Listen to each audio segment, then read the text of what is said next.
shall not falter.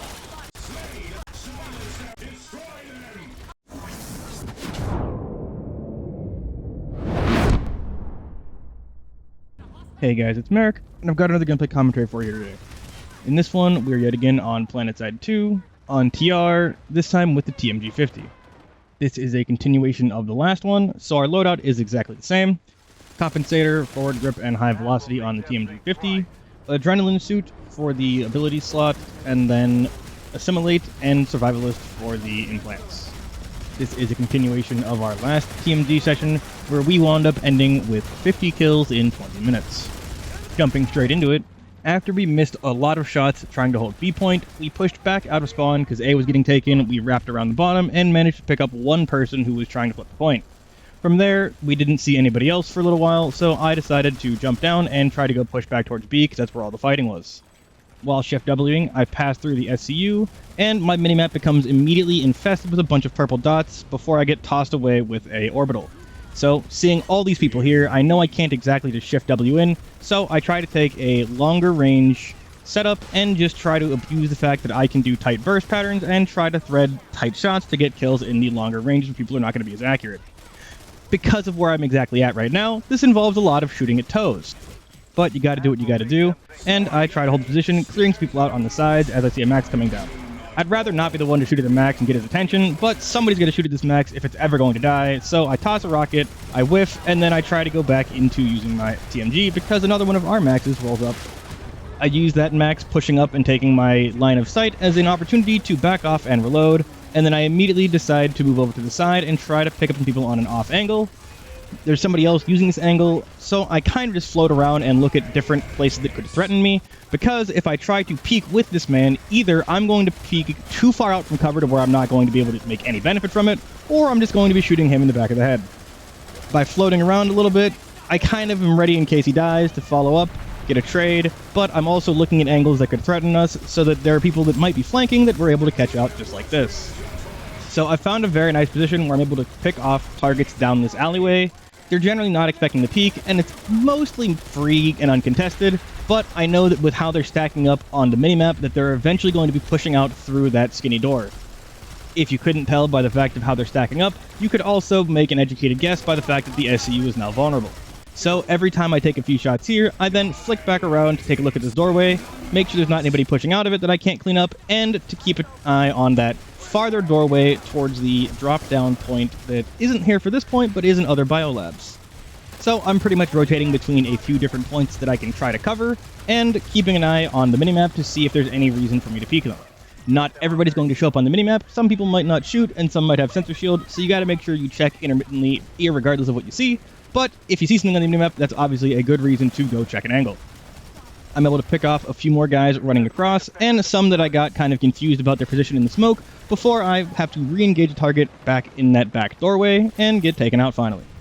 It's already amazing that this fight has gone on for as long as it has in the state that it has. I do particularly love fights like this, but with the SCU vulnerable, they're going to be targeting that to take it out and end the fight. There's not a whole lot that we can do about that because, as you can see, because we're leaving spawn here, they seem to have roof control on all of the roofs and the tower above the SCU, so it's not a whole lot that can be done about that unless there's an organized push to try to retake those. They're just going to have the advantage and be bleeding red people out everywhere they can see them. It's basically just, as soon as they have that, that means they're going to be getting taxed on teammates. You're not going to have many people to cover angles. It's not a good situation, and it's a strong foreshadowing that you're probably going to be losing this point soon. I found any point that I could and held as best as I could, but they still overwhelmed and pushed into the SCU, and the fight does end. It's unfortunate, but that was one of the better fights we were actually able to run into. Trying to hopefully be able to reignite it, I spawn on the Sunderer, and I really hope the TR is going to make a concerted effort and manage another push, but while I'm fucking around here, it starts to rain purple men, and I realize it might be time to leave.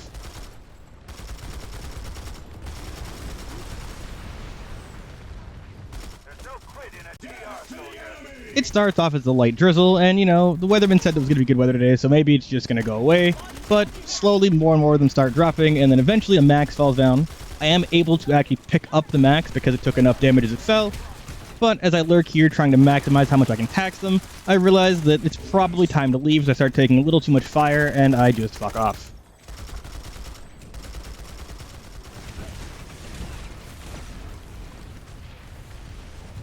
From there, I try to find the highest enemy activity fight that is a 50-50-ish, and that takes me to a Raxacom substation, where I go out the teleporter, and after taking way too many shots at this guy in the window, I eventually do hit him, before pushing up along the side of the building.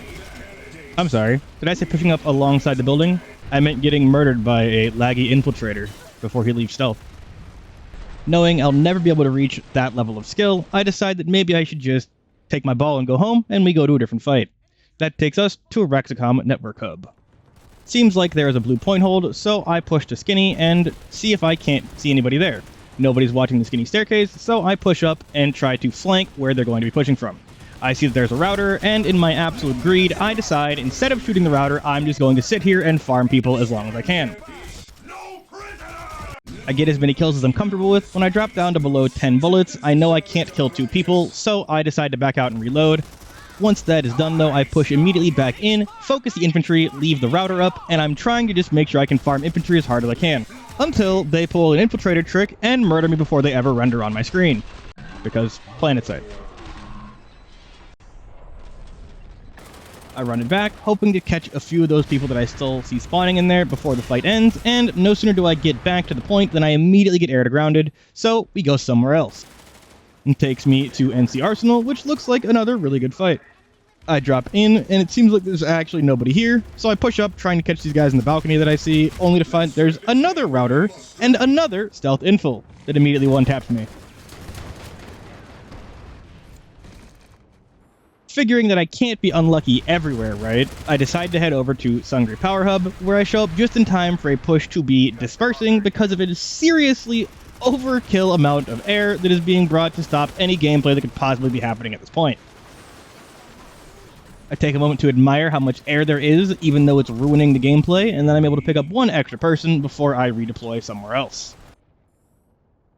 Hoping to find a better fight somewhere, we head back to a Raxacom substation and scope it out. I do see some people on point and try to take some shots at them, hoping to get enough hits to get a kill or hopefully run somebody down. But what winds up happening is I just tag a bunch of people, accidentally steal somebody else's kill, and remind myself that I'm apparently shit at aiming. After getting tired of embarrassing myself shooting at things at that range, I decide to push out of spawn. I push up, wrap around Chevron right as it's been already cleared out, and then I push up to the point building. I get attacked by a dude on the side, and I'm actually able to stop myself from continuing to take that fight. I really wanted to stay in that fight, but I really wasn't likely to win that fight. I go to push point, and I see an immense amount of purple pushing up that hill. I'm tempted to take a fight as they round the corner, but that's likely to get me client-sided, so I go to slide around the box and then re-engage, hoping to give myself the initiative. I do time it correctly, and I wind up peeking into about 4 people that I'm able to take out, but as I push up, trying to catch this guy's spawn, the exact thing that happens to me now is what would have happened to me had I stayed on that corner the first time. They peek into me, I don't get a chance to really play the game, and I just fall over due to them having the initiative. I dodged some OSs here, but I have to start bringing the session to a close as we end with 97 kills in 40 minutes. This night of Planetside had a ton of good fights. Every base I went to had some kind of a fight, even though I was dying to cheese pretty much everywhere. But despite the fact that I mentioned in the beginning that I had confidence in myself to hit those mid to longer range shots, which isn't exactly untrue, my burst is actually terrible. I've been playing so many other shooters recently. My burst pattern was really, really bad. I was doing a reset as if I was playing Soldier 76 versus actually allowing the recoil to dissipate and disperse, so make sure you're not doing that. I think I did pretty decently, at least for me, on not overextending and just running it down until I die. I was staying at mid-range for a lot of these fights, trying not to be completely in the absolute melee of things, and it wound up kind of working out for me. I've said this like 6 or 7 different times and I keep cutting it out, but I'm gonna leave it in. This was a surprisingly really good night of Planetside. It was a double XP weekend, so the pop was above average, and as you can see from how we went through the fights earlier, I was able to jump to like 4 different fights and they were all actually half-decent fights instead of a blowout, and it was really enjoyable. But, as always, let me know what you do like, let me know what you don't like, let me know what you think so I can improve my videos moving forwards. Thank you guys for your continued support, and I'll see you next time.